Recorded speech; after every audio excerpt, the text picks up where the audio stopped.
All right, guys. Well, last week Sam covered chapter 7 of Proverbs, and man, what a powerful warning against adultery that was. And chapter 8 hits home a little harder when we consider what we just read in chapter 7. So before we get into chapter 8, I want to read the conclusion of chapter 7 beginning in verse 27. If you want to turn back a few verses to verse 24. Actually, I said verse 27, but verse 24. So beginning in verse 24, now therefore listen to me, my children. Pay attention to the works of my mouth. Words of my mouth, how about? Do not let your heart turn aside to her ways. Do not stray into her paths. For she has cast down many wounded, and all who were slain by her were strong men. Her house is the way to hell, Sheol, descending to the chambers of death. So there's the warning. So in chapter 8 now, here's the contrast. Verse 1, does not wisdom cry out and understanding lift up her voice?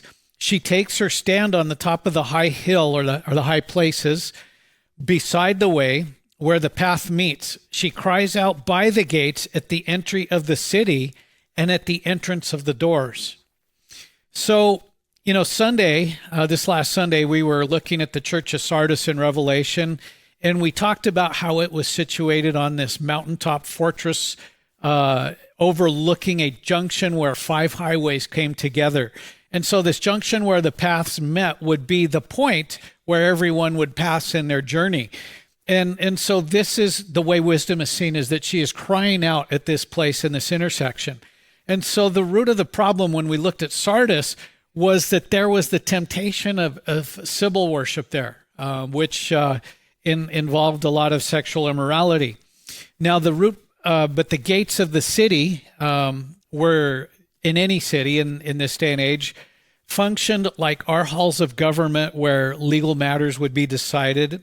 And they were also where the elders would sit and would be available for wise counsel. So, if you needed to go to the elder, you didn't have to go figure out where they live, go to their house or whatever. You went to the city gate. It was where you would find them, and there you'd have the collective of elders. So you'd have just a wealth of wisdom there.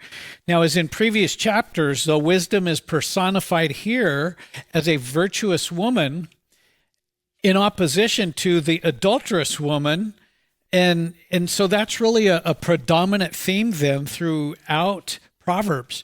And so the warning against the adulterous woman is just, we're going to see it all over Proverbs. But here wisdom is calling out to the simple, and the idea is there it's to the naive ones, the one who just lacks the information, lacks the understanding.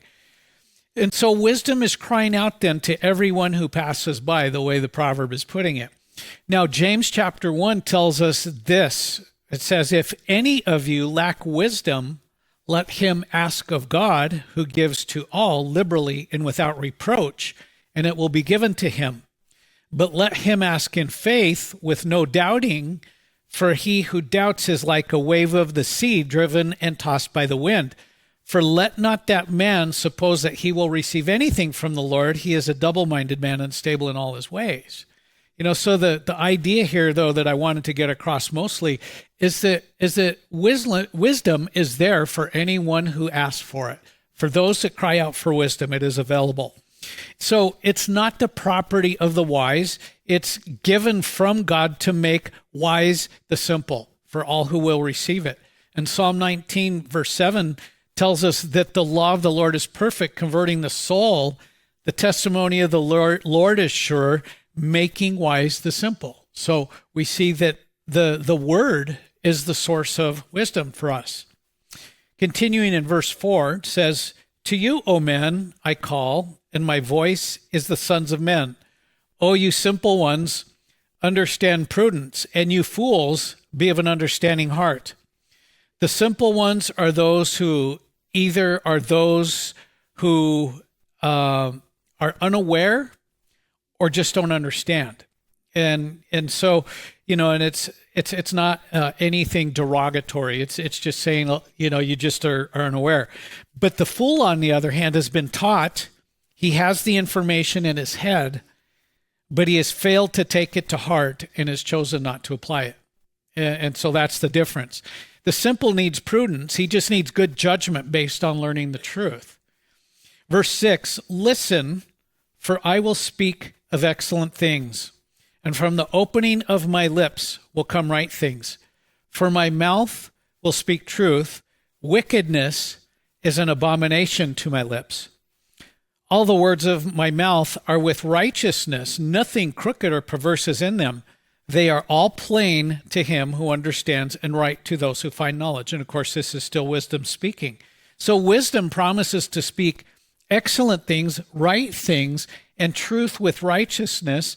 And those are all things that are valuable for life and godliness. Wisdom never speaks wickedness. It's never crooked or perverse in any way. Now, two of the hallmarks of wisdom that we see here are that it is plain and it is right. There's nothing complicated about it. Notice that it doesn't say, though, that wisdom is always easy, nor does it say that it always makes a person feel good. Because a lot of times the wisdom we need doesn't feel very good. And that's just the reality. Now, please also understand, though, that there is a difference between facts and truth. And so let me explain.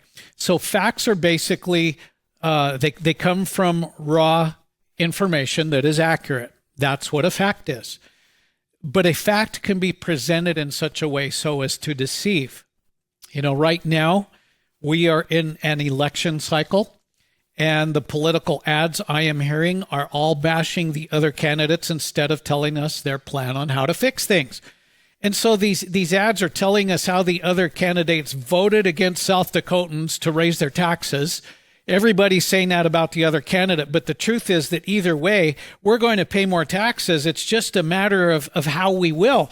Are we going to be paying more in sales tax, or are we going to be paying more in property tax? So, they present a fact in such a way as to deceive. Now, a few facts, we have to remember, never gives the whole picture, but the whole truth always does. Wisdom is never hidden. It is always plain. And so wisdom's call continues then in verse 10. Receive my instruction, and not silver, and knowledge rather than choice gold. For wisdom is better than rubies, and all the things one may desire cannot be compared with her. I, wisdom, dwell with prudence, and find out knowledge and discretion. The fear of the Lord is to hate evil.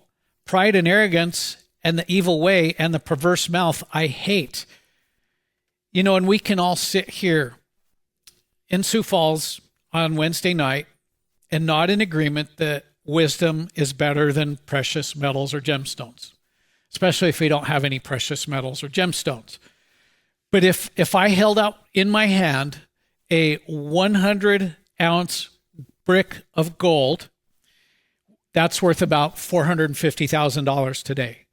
And if I held that in my left hand and the book of Proverbs in my right hand and told you that you can either have this bar of gold or you can have all the wisdom contained in this book, which would you choose then? That might not be as simple of a choice as we might think. But wisdom is probably the most undervalued commodity in our culture today, and unfortunately it shows. And it's interesting because when he's talking here about, riches, it's better than the riches.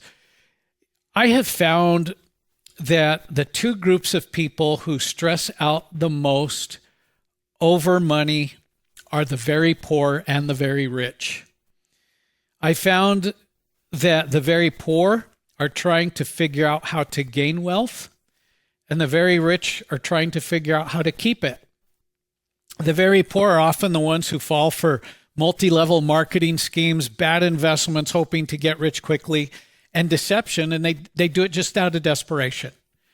And the very rich are stressing out because there's always someone who's trying to talk them out of their money, or if there is a bad day in the stock market, their net worth might go down 6 or 7 figures.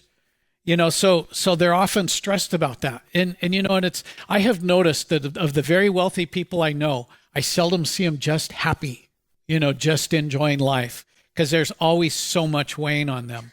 But wisdom gives us peace, and it gives us peace in all things, whether or not you have wealth. In Colossians chapter 3, Paul writes this. He says, "For I want you to know what a great conflict I have for you and those in Laodicea, for as many as have not seen my face in the flesh, that their hearts may be encouraged, being knit together in love, and attaining to all riches of the fullness, or of the full assurance of understanding." That's the richness. "To the knowledge of the mystery of God, both of the Father and of Christ, in whom are hidden all treasures of wisdom and knowledge." So there's the greatest treasure we can have, is the knowledge that we can have in the Lord. So if you want true wisdom, you don't need to simply be a Christian. You need to be a follower of Jesus Christ. And there's a difference. We can call ourselves a Christian. We can make that our religion. We can go to church every Sunday and every Wednesday. But if we're not followers of Jesus, we're not going to understand that. But if we become followers of Jesus, then we can gain true wisdom. Now, the partner of wisdom that we see here in the text is prudence. Now, which in the Hebrew, that means it's subtlety, discretion, and sound judgment. So look at verse 13. "The fear of the Lord is to," what, tolerate evil? To ignore evil? No. The fear of the Lord is to hate evil. Now, the word for hate in the Hebrew means that it is your enemy and it is to be odious to you. And the question, we might have to ask ourselves from time to time is the things that the Lord considers evil, do we? And that's some self-examination we must do periodically. Now, I think that most of us understand that the Lord got angry with the Pharisees and the Sadducees and the money changers in the temple and those selling doves. But did you ever stop to think that there are things which the Lord loathes and has an intensely passionate dislike for? He hates evil, which is broken down for us here as pride, arrogance, an evil lifestyle, and a perverse mouth. Those are the things that he counts as evil. And Solomon didn't write this for us to point our finger at those evil bums out there. No, he did it. He wrote it so that we would examine our own hearts for any pride or arrogance or any wickedness in our hearts or in our ways. And so this is why he wrote this. It's not so that we can identify what's out there. It's because we got to do some introspection. Seeking wisdom from God is how we find the evil lurking below the surface and can deal with it before we do something bad with it. We can get rid of it. The thing is we have to remember is that in my flesh dwells what? No good thing. Exactly. And because of that, we have to remember that it's always there. And yes, we are being transformed day by day, more into the image and likeness of his Son. But every once in a while, that old man rears his ugly head and causes us to say or do things that we regret. Now, the condition of our heart seems to find a way out through our hands, our feet, and our tongues, whether it is good or bad that is in our hearts. And this is why it's so important that we check ourselves, that we check our hearts, that we examine our hearts. Verse 14, "Counsel is mine and sound wisdom. I am understanding, I have strength. By me kings reign and rulers decree justice. By me princes rule and nobles and all the judges of the earth. I love those who love me, and those who seek me diligently will find me. Riches and honor are with me, enduring riches and righteousness. My fruit is better than gold, yes, than fine gold, and my revenue than choice silver." So bear in mind that this is Solomon writing, who was the wisest man ever to live. But because he sought wisdom rather than riches or victory over his enemies, God gave him all of the above. His riches and his victory over his enemy came through wisdom rather than through war. If you ever have paid attention to that, when you study his life, he He and all Israel enjoyed peace throughout his entire reign, yet the nations paid him tribute. Those who love wisdom tend to be peacemakers, and God often blesses them materially because he trusts them to use it wisely. In verse 18, wisdom couples riches with honor. And there are plenty of rich people in the world who have no honor. They use their wealth to leverage their influence, to cover their sin, and to cause disruption in society for their own personal gain. And some do just enough good for a community while doing plenty of evil to make themselves untouchable. The problem with worldly wealth is spelled out for us in Matthew chapter 6. He says there, Jesus says, do not lay up for yourselves treasures on earth where moth and rust destroy and where thieves break in and steal, but lay up for yourselves treasures in heaven where neither moth nor rust destroys and where thieves do not break in and steal. For where your treasure is, there your heart will be also. So the question we have to ask ourselves is what are we living for? Are we living for gain, living so we can have a comfortable retirement, or are we living for what happens after we die? Because what we have until the end of this life is just a drop compared to the bucket of eternity. And I just think about, my life now. I'm at an age where if I live to be the same age as my dad, which we have a very similar health profile, so that's a good target date to shoot for, I've got about 20 years left. That's really not very much in light of eternity. 20 years goes very quickly, and I'm finding the older I get, the quicker it goes. So riches that cannot be touched are those that are stored in heaven, and that's gained by wisdom coupled with honor. And so it benefits us eternally to live wisely now.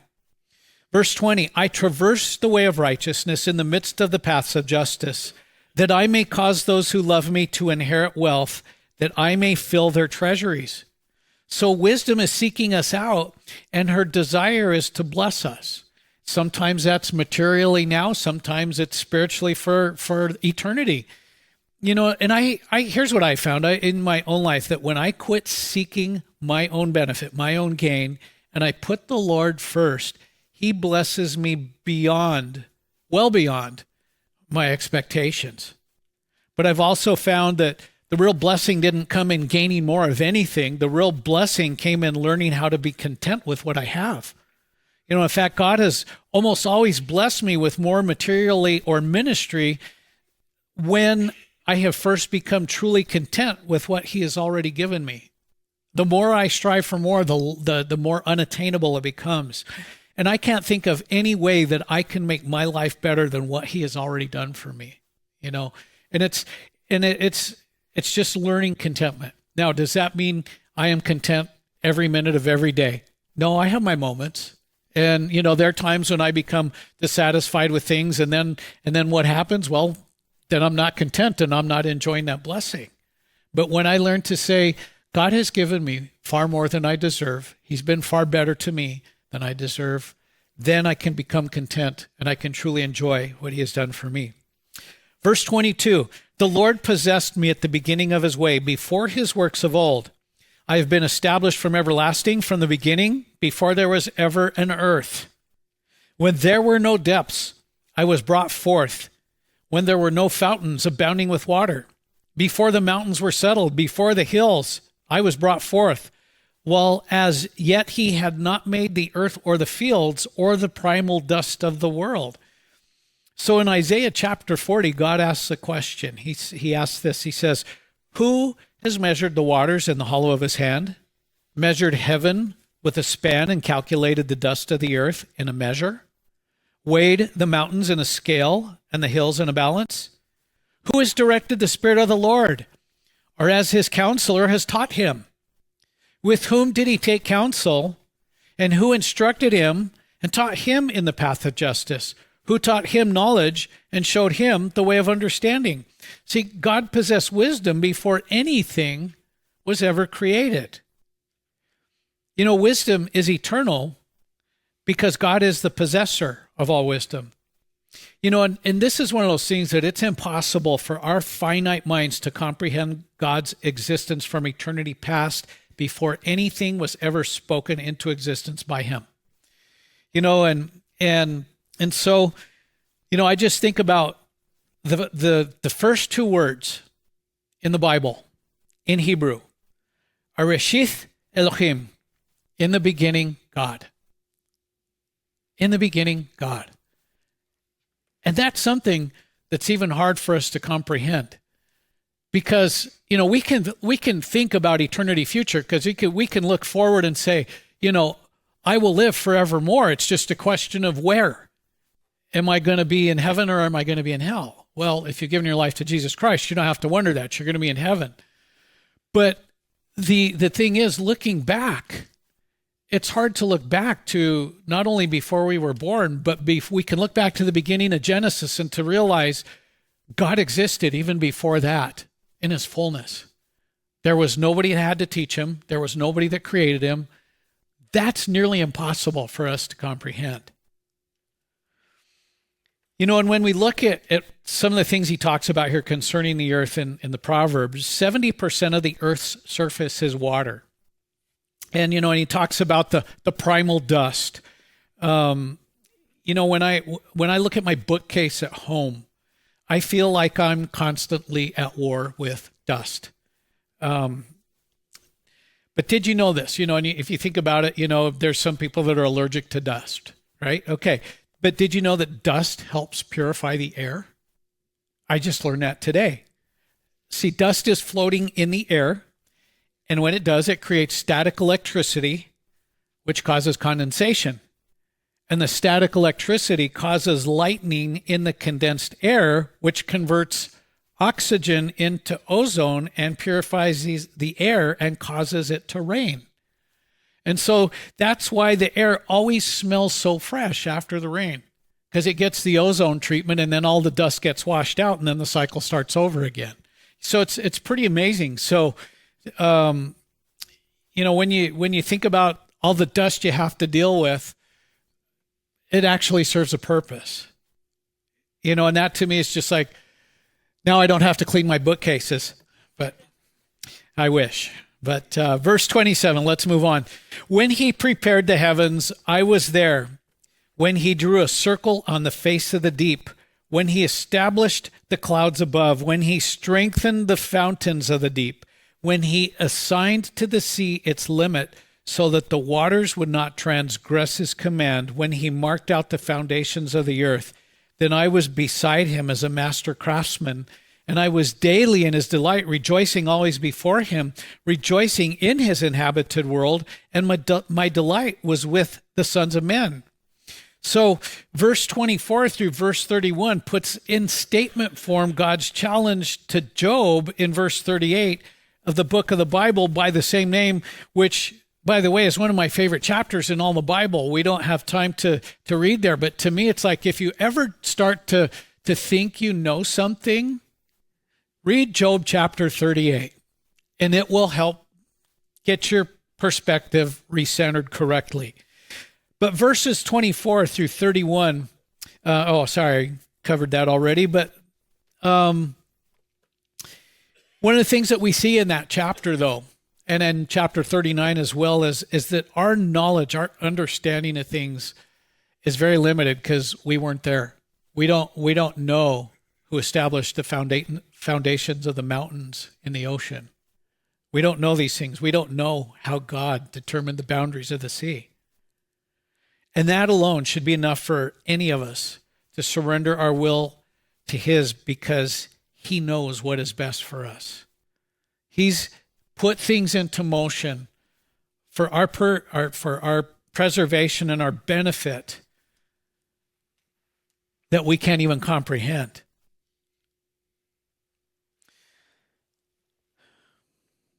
So God is the ultimate craftsman, and it delights him to create a world that is perfectly balanced to sustain life. And it delights him because he loves us. So verse 32 brings us to the conclusion of the chapter. Now therefore listen to me, my children, for blessed are those who keep my ways. Hear instruction and be wise, and do not disdain it. Blessed is the man who listens to me, watching daily at my gates, waiting at the posts of my doors.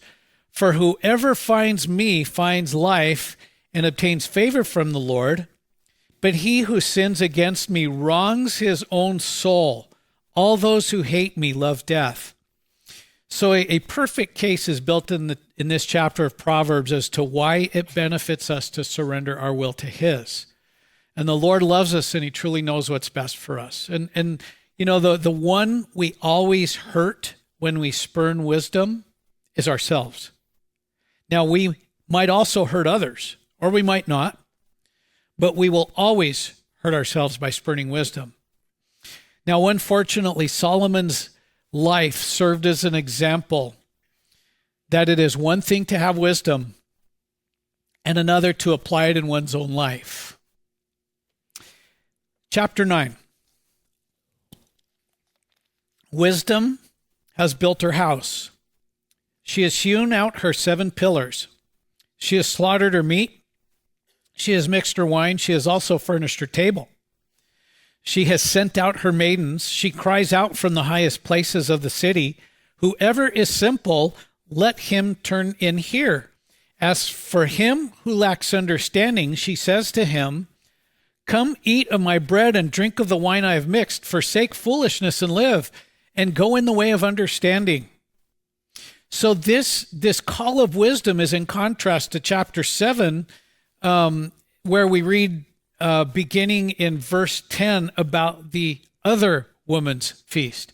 So in chapter 7, verse 10, it says, and there was a woman met him, and this is the simple one, with the attire of a harlot and a crafty heart. She was loud and rebellious. Her feet would not stay at home. At times she was outside, at times in the open square, lurking at every corner. So she caught him and kissed him with an impudent face. She said to him, I have peace offerings with me. Today I've paid my vows. So I came out to meet you diligently to seek your face, and I found you. I've spread my bed with tapestry, colored coverings of Egyptian linen. I have perfumed my bed with myrrh, aloes, and cinnamon. Come, let us take our fill of love until morning, and let us delight ourselves with love. For my husband, and it's literally the man, is not at home. He has gone on a long journey. He has taken a bag of money with him and will come home on the appointed day. With her enticing speech, she caused him to yield. With her flattering lips, she seduced him. Immediately he went after her. As an ox goes to the slaughter, as a fool to the correction of the stocks, till an arrow struck his liver. As a bird hastens to the snare, he did not know it would cost his life. So, men, there are women who are pursuing you. 2 of them, in fact. One cries out, inviting you to her home, promising food, shelter, and wisdom, the things which are necessary for life. The other comes after you aggressively, slides up next to you and tries to take hold of your hand and lock fingers with you, and promises something that is sensual and temporary, but will destroy you. The reverse can also be true for you ladies. So as followers of Jesus, we are constantly faced with a choice. Do we marry wisdom or do we flirt with disaster? You know, as a young man, flirting with disaster nearly destroyed me. But when I learned to marry wisdom, God blessed me. Yet there are many men in ministry who marry wisdom, but then for whatever reason, flirt with disaster, thinking just this once, and then it destroys them. Staying married to wisdom is a choice that we must make every single day. It's not something where we can say, oh yeah, I said I do to wisdom once and you know, now we're good. You got to say yes to it every day. Verse 7, he who corrects a scoffer gets shame for himself, and he who rebukes a wicked man only harms himself. Do not correct a scoffer, lest he hate you. Rebuke a wise man, and he will love you. Give instruction to a wise man, and he will be still wiser. Teach a just man, and he will increase in learning. Both the scoffer and the wise man need instruction, but how they respond will tell you which they are. There have been times that the correction I have given has made someone angry.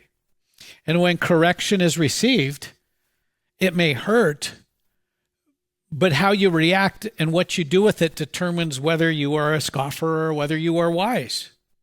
And the reason that correction hurts is because of pride.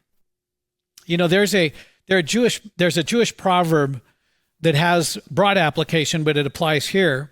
And it's this: it says, if one man calls you a donkey, pay no attention. But if two men call you a donkey, look in the mirror to see if you have grown the ears of a donkey. And so the idea is we shouldn't need the second person to rebuke us if we are generally humble people. One rebuke should be sufficient to take it before the Lord and to do a little self-examination. But the idea is when more than one person tells us, then it's like, okay, now I need to go take a look and see if I have ears.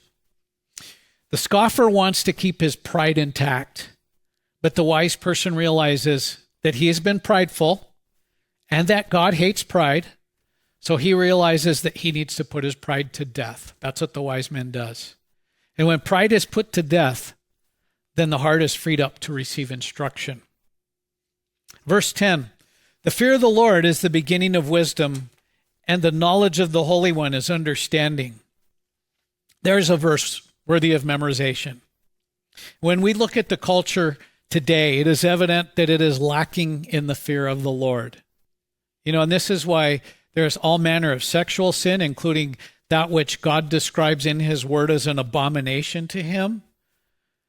And it's being accepted as part of the mainstream. I think that the church has a significant part in where the blame lies because of how the gospel is shared, at least in our culture. The modern church in America as a whole presents Christ as the solution to all of life's problems.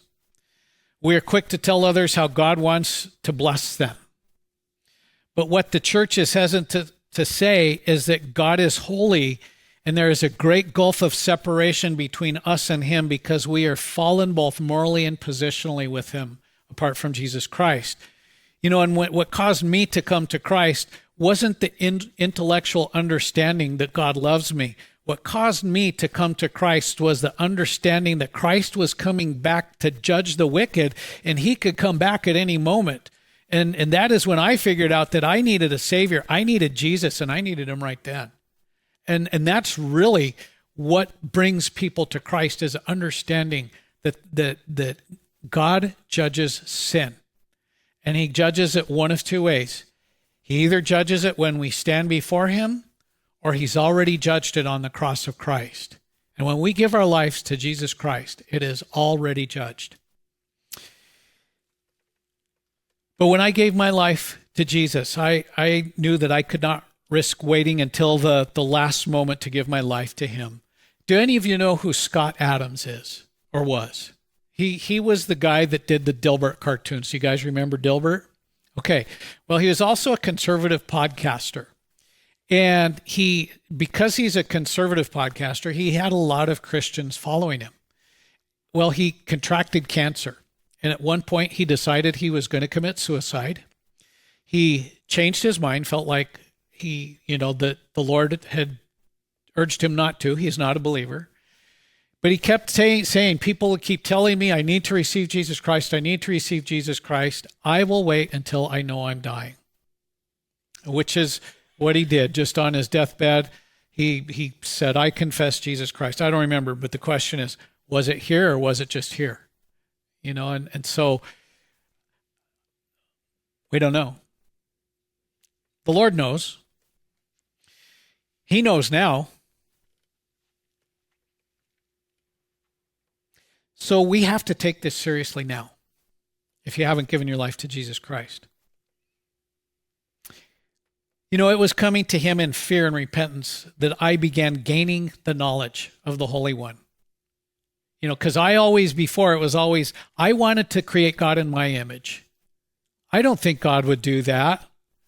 You know, you guys have maybe rationalized that or heard that rationalization from people that, oh, no, I don't think God would judge that. God's a loving God. Yes, he's a loving God, but he's also a righteous and holy God. But it's then you give your life to Christ. That's when begins the knowledge of the Holy One, and his Son becomes Savior. And then you discover just how deep his love is for you. And that's a marvelous thing. All right, verse 11. For by me your days will be multiplied and years of life will be added to you. If you are wise for yourself, and if you scoff, you will bear it alone. So if we live wisely, life is easier and we're probably going to live longer. That's just reality. Wisdom both applies to us and benefits us. But if we scoff, we're going to reap the consequences of our mocking. Verse 13, a foolish woman is clamorous. She is simple and knows nothing. Now, the Hebrew word there for clamorous means to make a loud sound, to be in great commotion or tumult, to rage, to war, to moan, to cry aloud, to roar, to be tumultuous, to be in an uproar. She's loud, contentious, and she lacks discretion. You know, and I feel like what is being described here is almost like just about every 13-year-old girl I've ever known. But that's okay, because when you're 13, you're not an adult yet, and you have a medical condition known as RHI, raging hormonal imbalance. So those things all influence this, and it's okay, but a grown woman should not act this way, and that's the point. Because I don't think there's any such thing as a contentious teenager or a clamorous teenager. They're all clamorous, but clamorous adult, that's another story. But the passage is comparing the clamorous woman called foolishness to the virtuous woman called wisdom. Verse 14, for she, speaking of the clamorous woman, sits at the door of her house on a seat by the highest places of the city to call to those who pass by, who go straight on their way. Whoever is simple, let him turn in here. As for him who lacks understanding, she says to him, stolen water is sweet and bread eaten in secret is pleasant. Now notice that she presents herself deceptively as though she is wisdom when in fact she is a seductress. Now we were told in chapter 5, drink water from your own cistern and running water from your own well, not the stolen water from somebody else's cistern. Should your fountains be dispersed abroad, streams of waters in the streets, let them be only your own and not for strangers with you. Let your fountain be blessed and rejoice with the wife of your youth. So stolen water and bread eaten in secret is talking about sin, which is pleasurable for a season, but afterwards it brings guilt and it injures the soul. Now, do I have time? Yeah, I got a few minutes. So between my insurance career and my work as a chaplain, I've learned about the various types of injury that a person can sustain. You know, first of all, there's physical injury, which no one needs explanation. Just do it once and you'll know. There's personal injury, which is the loss of standing or reputation caused by others. There's emotional injury, which is the damage to a person's emotional well-being as a result of a traumatic incident. But actually, only recently I've been learning about moral injury, which is spiritual harm as a result of a betrayal or violation of deeply held moral values, which leads to lasting feelings of guilt, shame, anger, or contempt. An example of moral injury would be, for instance, when you are forced or coerced by your boss to do something that is illegal, immoral, or unethical in your job, and then he threatens you with termination if you don't do it, thereby causing you to compromise your values. That's moral injury. And the moral injury caused by the clamorous woman in verse 17 becomes apparent in verse 18. But he who does not know that the dead are there, that her guests are in the depths of hell.